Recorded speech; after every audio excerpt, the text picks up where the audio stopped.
protects the interests of this group? Who really protects the interests of this group? The ones who enslaved you are protecting your interests, even if they free you. That's like a rapist keeping you in prison for 10 years, raping you every day for 10 years. You insane with it. Then the 11th year, he says, I reached an epiphany, I was wrong. I shouldn't have did that. You're free to go. Now you're free to go. Go where? Free? Your whole head is screwed up. Where you going? That same person says, oh, okay, you can stay in one of my rooms called Chicago. You can stay in one of my rooms called New York. One of my rooms called Philly. Just follow the rules there in Philly and you'll be fine. I'm sorry for what I did. Here's reparation, no, not even reparation, here's affirmative action. Here's some justice in the courts. Here's a little money, here's a little economics. Here's a little access to something. I'll let you fight in our wars, and here's a little something. But for the most part, you're on your own now. Do you. Now here we are. Crazy, deranged, walking around, being raped for 300 years. Now you free. And your head is going, woo! But here's the point. You were God to begin with. This is what we forgot. This is what we forgot. You were God to begin with. Well, we are in an insane system, all right? A system of white supremacy is a system of insanity, mass insanity, dominating and mistreating people based on color, or dominating and mistreating people for any reason is a form of insanity. I mean, you know, so the system of white supremacy is the most powerful system of government and the most powerful religion ever invented in the minds of people, and it's designed to mistreat people, so you have mass insanity.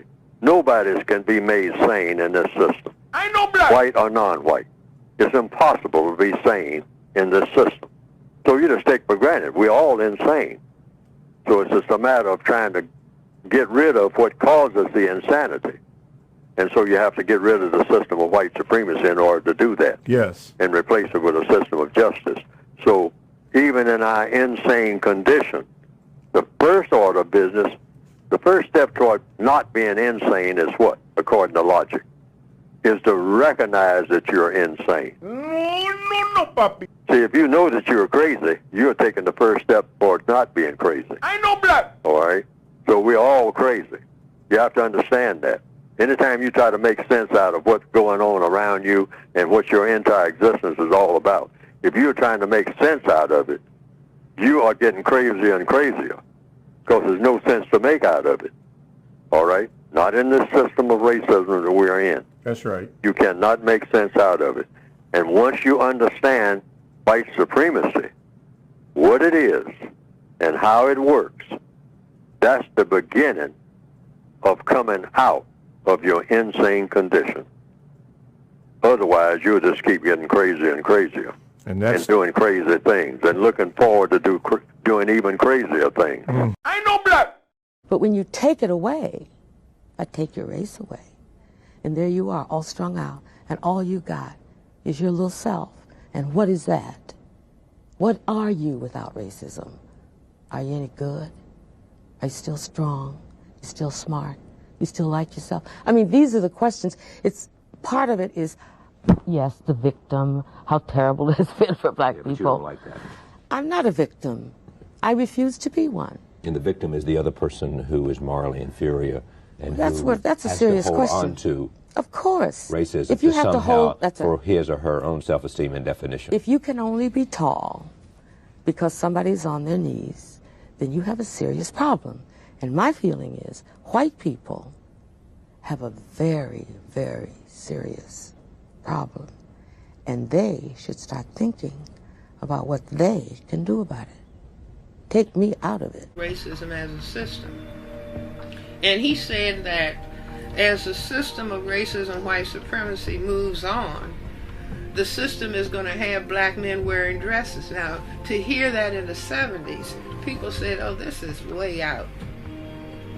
And here we are. You see, there's some black pediatricians who are saying we are developing epidemic levels of the effeminization of young black males. Well, I say the pants sagging down is just a subconscious invitation for homosexuality. You see, it's revealing the buttocks. See, so the pants are getting lower and lower and lower. The next step is to step out of the pants altogether. And so you step out of the pants, you're going to put on a dress. The effeminization is an essential ingredient of white genetic survival, and the only thing that can prevent it is black people becoming conscious or becoming determined that this is not going to happen to them, because if the black men are destroyed, then the black people are gone, and we have the state of genocide. And where in the hell does these diseases come from? Now they got some new shit on TV. Where these diseases coming from?